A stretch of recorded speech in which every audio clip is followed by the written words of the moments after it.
Hello, everybody. We're just going to wait a minute to get a few more people on board. Can't wait to start talking to you guys today. I love, love, love Prairie Points. So that's going to be today's topic because it's all about me and all the things that I love.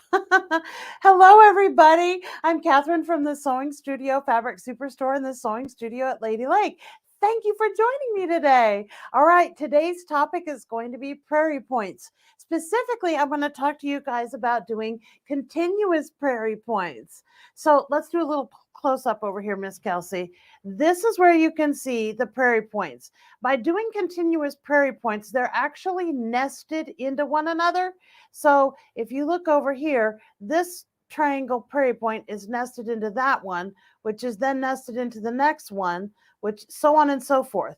So there you end up with a nice manageable string of prairie points, which end up nesting nicely into one another. So this is what we're going to do today. And actually, you can end up putting it on quilts. You can put it on bags. You can put it in towels as an extra accent. It can be totally versatile and totally up to what you like. Okay? All right, so let's jump in today. All right, so from up top, Miss Kelsey, we're going to start by using a strip of fabric that's anywhere between 18 to 22 inches long. You don't want to go too much longer than that because it ends up getting unruly.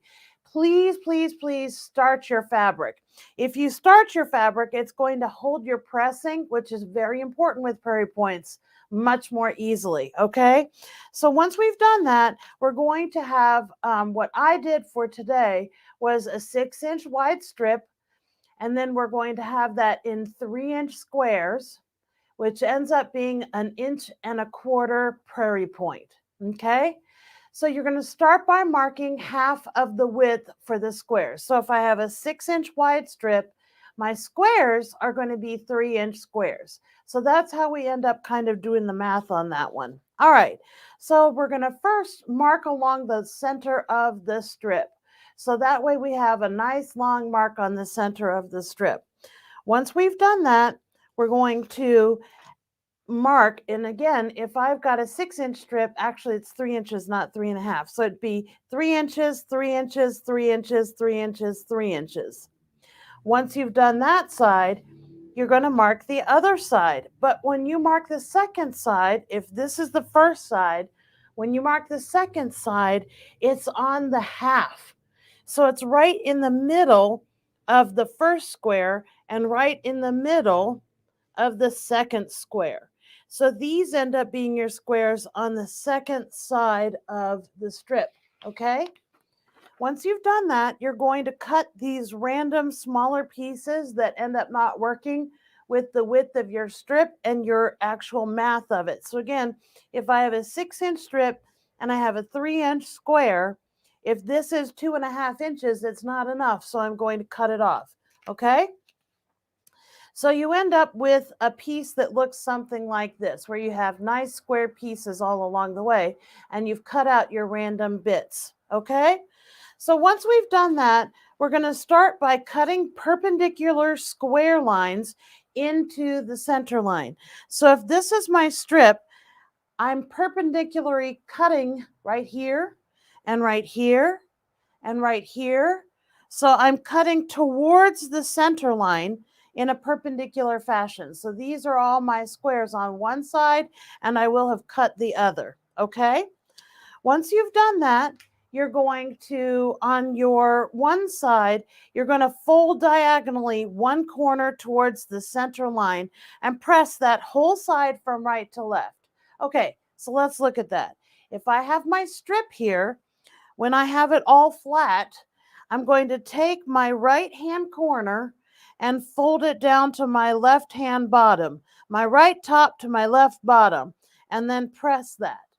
Then I'll take my right top to my left bottom and press that. My right top to my left bottom and press. So I will have done this whole side and pressed it from the right to the left, okay? Then you're going to press the other side. So with the other side, you're ending up with your points kind of looking like this. So I will have taken my bottom right corner and folded it up to top left corner and pressed this line. Take your bottom right corner of your square and press it up to the top left corner of your square all the way along. So it's kind of like a Christmas tree if I start on one end and work my way down to the other. Okay, so that's what we end up doing on the first side and then from the second side. Again, you're doing the same thing from right to left on both sides. So I started from right to left and I continue from right to left. Okay?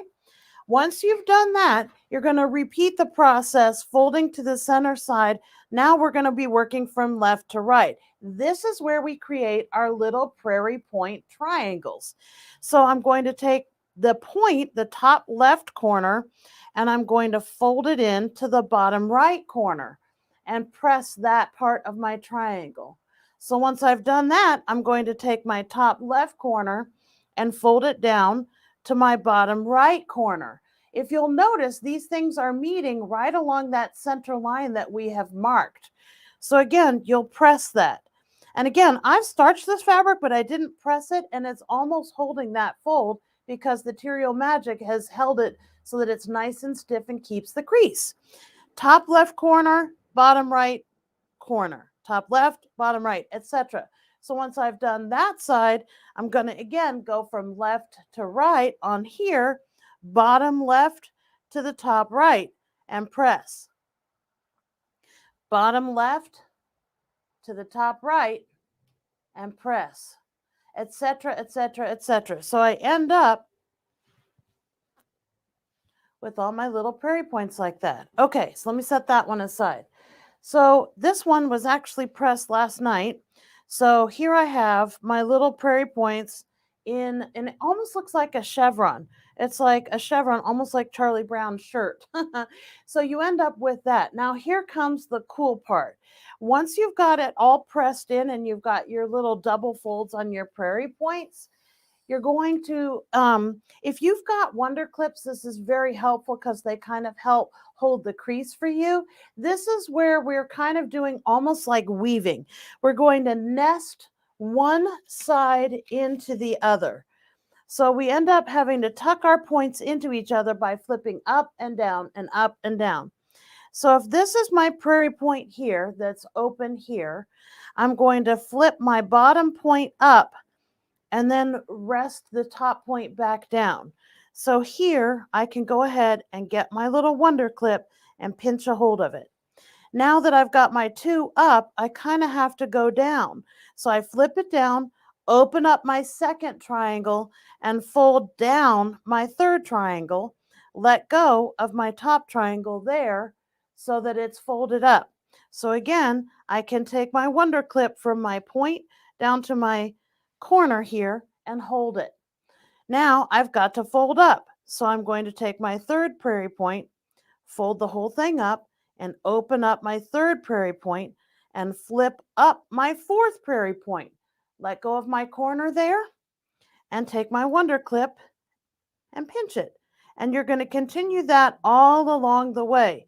So you end up flip down, open up, flip down, and up. So once you've gone down, then you go up. Flip up, open up, flip up, and let go. Okay?